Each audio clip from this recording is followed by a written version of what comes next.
Pemerintah melalui Kementerian Aparatur Negara dan Reformasi Birokrasi atau PAN-RB saat ini sedang mempersiapkan pelaksanaan seleksi calon pegawai negeri sipil pada tahun 2024. Seleksi yang direncanakan akan dimulai pada Maret 2024 ini memberi peluang bagi strata 1, diploma 3, serta SMA dan SMK.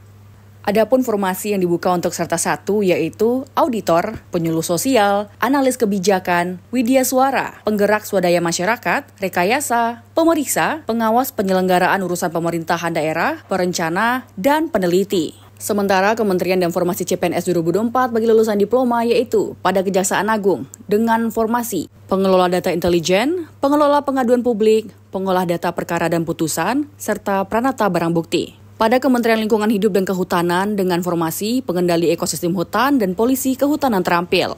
Selanjutnya pada Kementerian Keuangan dengan formasi operator komputer grafis, peneliti laboratorium, pengelola barang milik negara, serta pengelola data dan perpajakan. Serta pada Kementerian Hukum dan HAM dengan formasi pengelola barang milik negara, pengelola keamanan dan ketertiban, pranata laporan keuangan, serta pranata sidik jari.